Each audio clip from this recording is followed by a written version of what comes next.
বিশ্বনবীর জীবন নিয়ে আলোচনা চলতেছে, ঠিক কিনা বলেন? আমরা বিশ্বনবীর জীবনী নিয়ে অনেক ওলামা ইকরামদের মুখে অনেক আলোচনা শুনেছি। এখন সর্বোপরি কথা হচ্ছে যে বিশ্বনবীর জীবন বৃত্তান্ত নিয়ে মিলাদুন নবী, সিরাতুন নবী এ সম্পর্কে আলোচনা শুনেছি, কিন্তু এর মাধ্যমে আমাদের জীবনে কতটুকু আমলে নিতে পেরেছি সেটা হচ্ছে সবচেয়ে বড় বিষয়, ঠিক না? আমরা এই মাহে রবিউল আউয়াল মাসে অনেক মসজিদেই বিশ্বনবীর জীবন নিয়ে আলোচনা হয়েছে, আমরা শুনেছি, কিন্তু বিশ্বনবী মুহাম্মদুর রাসূলুল্লাহ সাল্লাল্লাহু আলাইহি ওয়াসাল্লামের আদর্শ আমাদের জীবনে বাস্তবায়ন করতে পারলাম না, তাহলে আমাদের সেই আলোচনা শোনার কোনো লাভ আছে বলেন? আছে? নাই। কিন্তু আলোচনা শুনতে হবে, সেই আলোচনার মধ্য থেকে যেগুলো আমাদের জন্য পালনীয় সেই বিষয়গুলো আমাদের জীবনে বাস্তবায়ন করার চেষ্টা করতে হবে। আল্লাহ পাক রব্বুল আলামিন বিশ্বনবীর জীবনী থেকে, বিশ্বনবীর আদর্শ থেকে, বিশ্বনবীর সিরাত থেকে আমাদেরকে আমল করার তৌফিক দান করেন, বলেন আমিন। সম্মানিত হাজিরিন, গেল জুমায় আমি আলোচনা করেছিলাম বিশ্বনবী মুহাম্মদুর রাসূলুল্লাহ সাল্লাল্লাহু আলাইহি সাল্লাম কিভাবে দুনিয়ার জমিনে এসেছেন। বিশ্বনবী মুহাম্মদুর রাসূলুল্লাহ সাল্লাল্লাহু আলাইহি সাল্লাম দুনিয়ার জমিনে আগমন করার পরে প্রকৃতির অবস্থা কি হয়েছিল। বিশ্বনবীর জন্ম বৃত্তান্ত নিয়ে অনেকেই আলোচনা করে, কিন্তু বিশ্বনবীর নবুয়ত প্রাপ্তির পরবর্তী যে 23 বছর সেই সময়টা নিয়ে আমরা অনেকেই আলোচনা করার সময় পাই না। কারণ বিশ্বনবীর নবুয়তের পরবর্তী জীবনে তার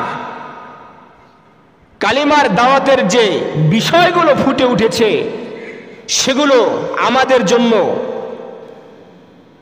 একটা মডেল, একটা আদর্শ, ঠিক কিনা বলেন? আমি আবার আলোচনায় বলেছি মিলাদুন নবী, এগুলো আমরা শুনতে পারবো, কিন্তু এখানে আমাদের পালনীয় কিছু নাই। কিন্তু সিরাতুন নবী, বিশ্বনবী সাল্লাল্লাহু আলাইহি সাল্লামের নবুয়তের পরবর্তী জীবনে এগুলো আমরা কিভাবে জীবন চলবো, কিভাবে আমাদের পারিবারিক জীবন চালাবো, কিভাবে আমাদের সামাজিক জীবন চালাবো, কিভাবে আমাদের রাষ্ট্রীয় জীবন চালাবো, এগুলো সব কিছু বিশ্বনবী সাল্লাল্লাহু আলাইহি সাল্লাম উম্মতের সামনে উপস্থাপন করে গেছেন, ঠিক কিনা বলেন? তাহলে সেগুলো আমাদের মানতে হবে না? আলহামদুলিল্লাহ আলহামদুলিল্লাহ নাহমাদুহু ওয়া নাস্তাঈনুহু ওয়া নাস্তাগফিরুহু ওয়া নাউযু বিল্লাহি মিন শুরুরি আনফুসিনা من يهده الله فلا مضل له ومن يضلله فلا هادي له ونشهد أن لا إله إلا الله وحده لا شريك له ونشهد أن سيدنا وسندنا وحبيبنا وحبيب قلوبنا ومولانا محمد صلى الله على آله وأصحابه وبارك وسلم. قال الله تعالى في كلامه المجيد والفرقانه الحميد আউযু বিল্লাহি মিনাশ শাইতানির রাজীম বিসমিল্লাহির রাহমানির রহিম قل إن كنتم تحبون الله فاتبعوني يحببكم الله ويغفر لكم ذنوبكم والله غفور رحيم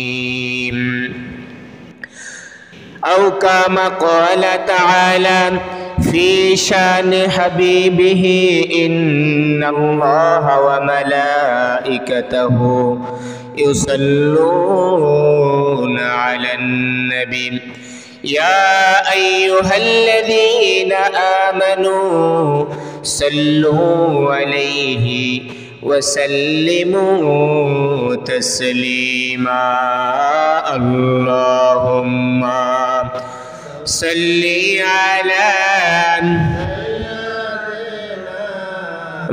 مولانا محمد وعلى آل سيدنا مولانا محمد اللهم صل على مولانا محمد وعلى آل سيدنا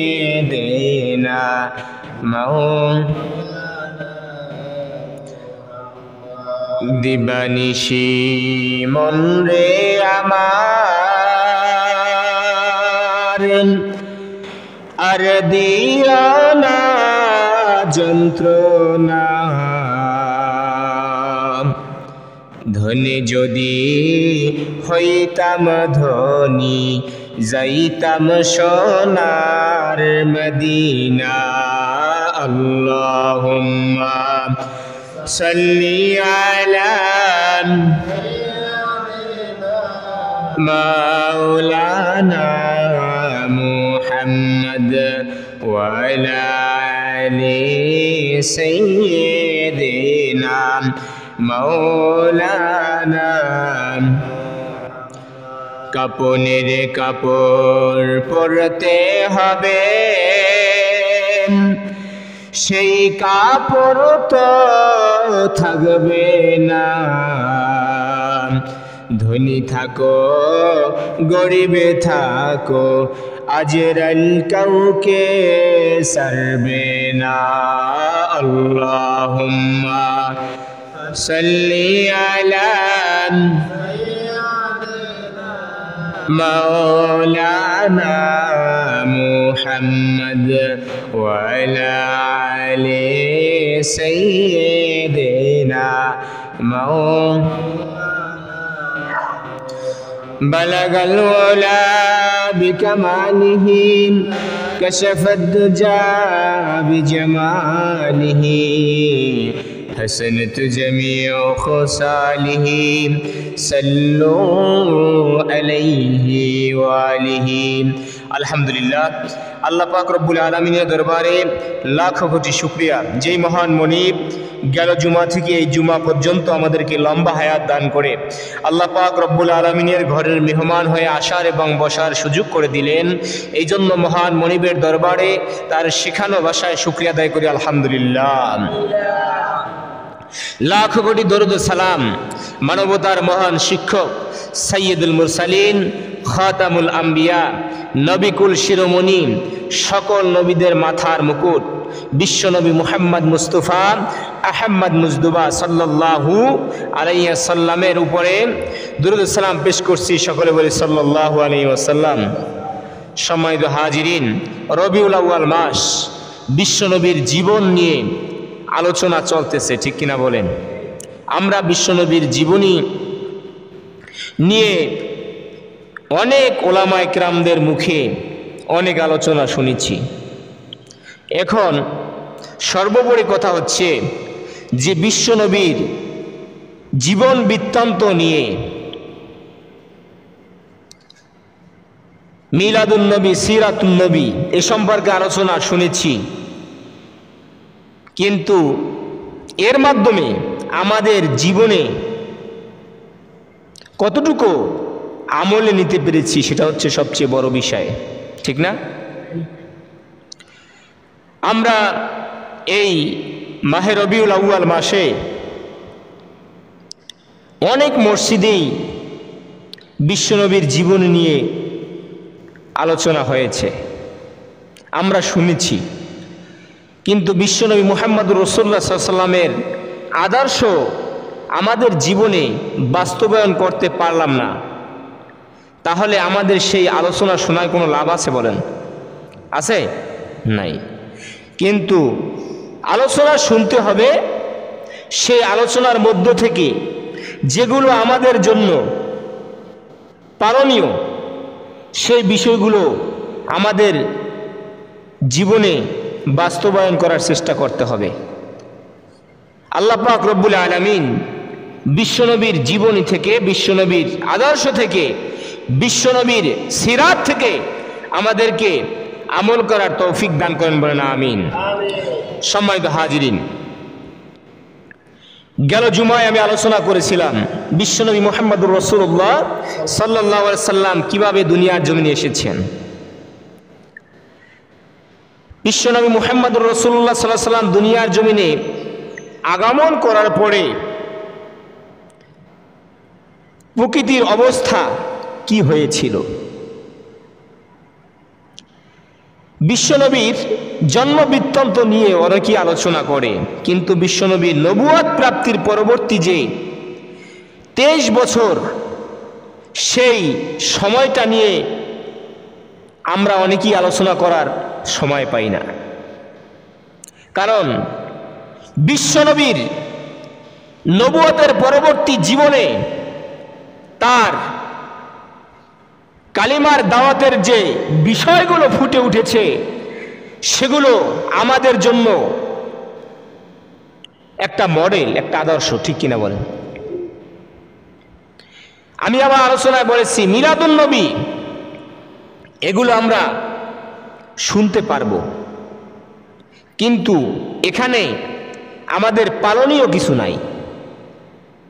কিন্তু সিরাতুন নবী, বিশ্বনবী সাল্লাল্লাহু আলাইহি সাল্লামের নবুয়তের পরবর্তী জীবনে এগুলো আমরা কিভাবে জীবন চলবো, কিভাবে আমাদের পারিবারিক জীবন চালাবো, কিভাবে আমাদের সামাজিক জীবন চালাবো, কিভাবে আমাদের রাষ্ট্রীয় জীবন চালাবো, এগুলো সব কিছু বিশ্বনবী সাল্লাল্লাহু আলাইহি সাল্লাম উম্মতের সামনে উপস্থাপন করে গেছেন, ঠিক কিনা বলেন? তাহলে সেগুলো আমাদের মানতে হবে না? এখন আমরা মনে করি ইবাদত, নামাজ এগুলো আমাদের উপরে ফরজ, আমরা মসজিদে আসতেছি, নামাজ আদায় করতেছি নির্দিষ্ট কিছু নিয়ম নীতির মাধ্যমে, আমরা মনে করি এটাই ইবাদত।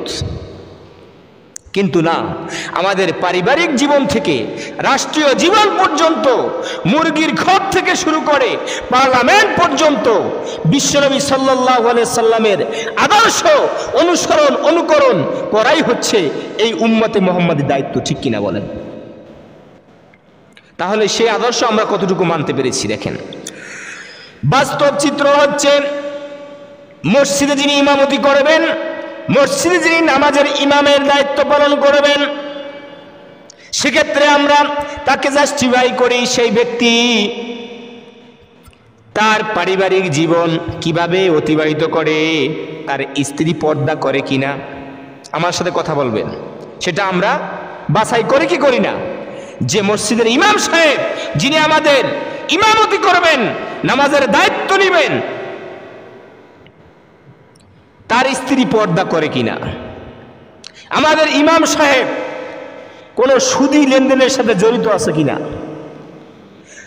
সে হালাল উপায়ে তার জীবিকা অন্বেষণ করে কিনা, এই বিষয়গুলো টুকিটাকি খুঁটিনাটি বিষয়গুলো আমরা অবজার্ভ করি কি করি না? কথা বলেন, করি কি করি না? আপনারাই তো করেন।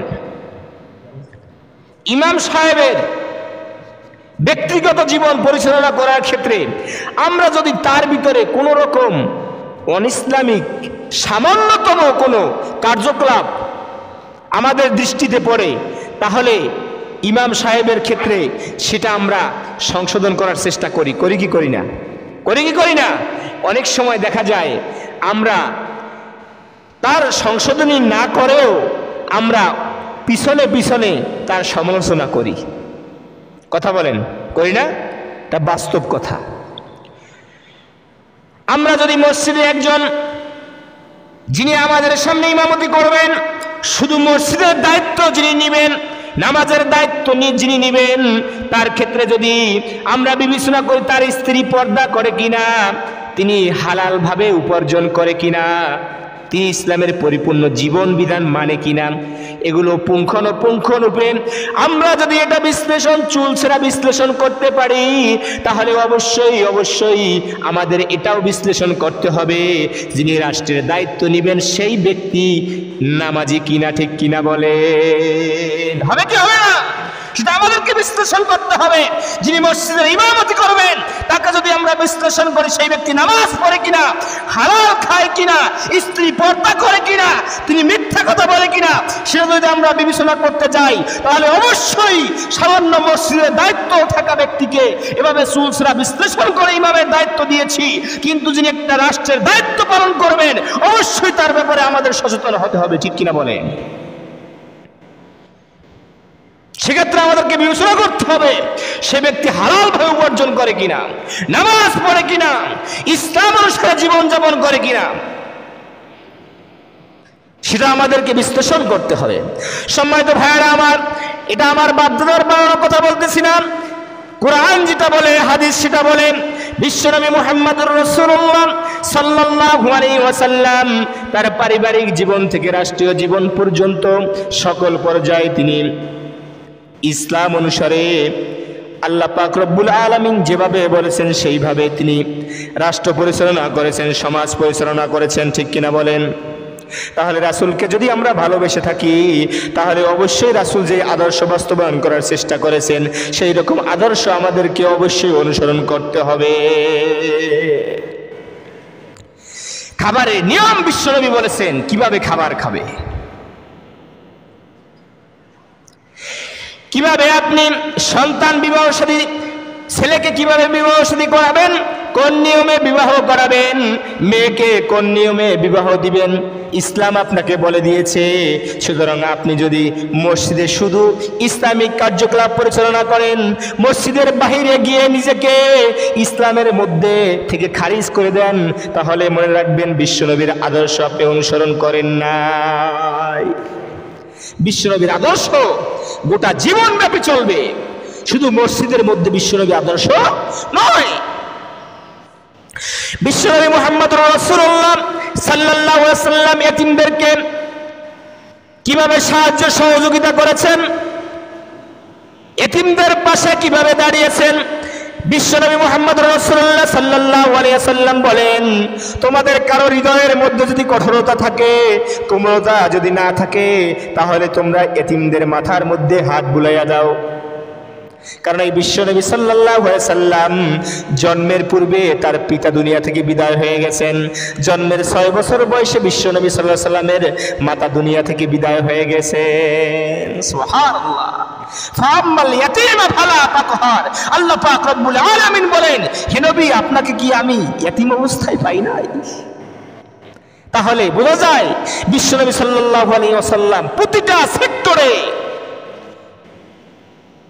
বিশ্বনবীর অবদান ছিল। তিনি শিখিয়ে গিয়েছেন কিভাবে ব্যক্তি থেকে রাষ্ট্রীয় জীবন পর্যন্ত পরিচালনা করবে, এটা বিশ্বনবী সাল্লাল্লাহু আলাইহি সাল্লাম শিখিয়ে গেছেন। এখন সেই কথা যদি আমি আপনাদের সামনে উপস্থাপন করি, আপনারা কি কষ্ট পাবেন?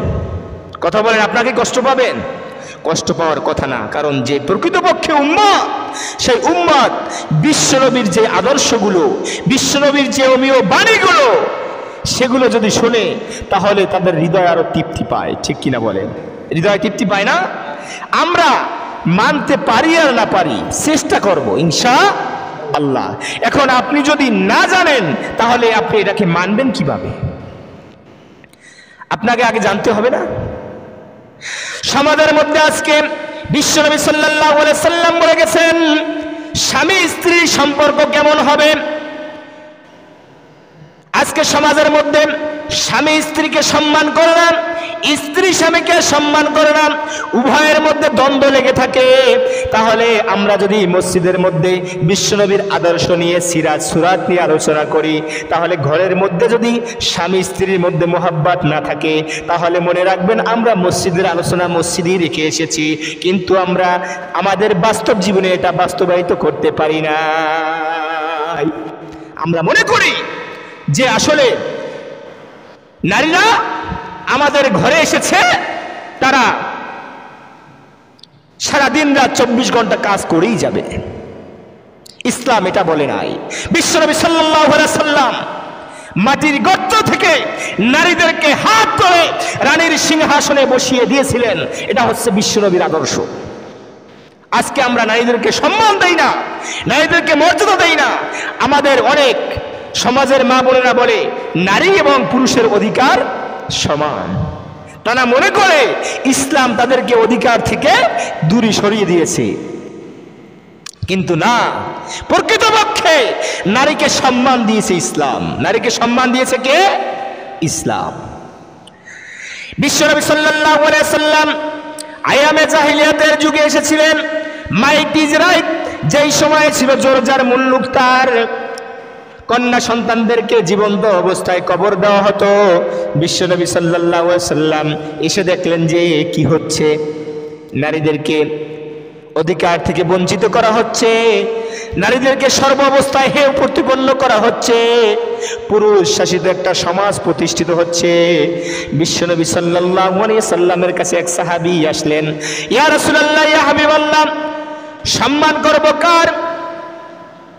বললেন উম্মুকা, তোমার মায়ের। দ্বিতীয়বার আবার জিজ্ঞাসা করলেন সম্মান করব কার? বিশ্বনবী সাল্লাল্লাহু আলাইহি সাল্লাম বললেন উম্মুকা, তোমার মায়ের। তৃতীয়বার আবার জিজ্ঞাসা করলেন সম্মান করব কার? বিশ্বনবী সাল্লাল্লাহু আলাইহি সাল্লাম বললেন উম্মুকা, তোমার মায়ের।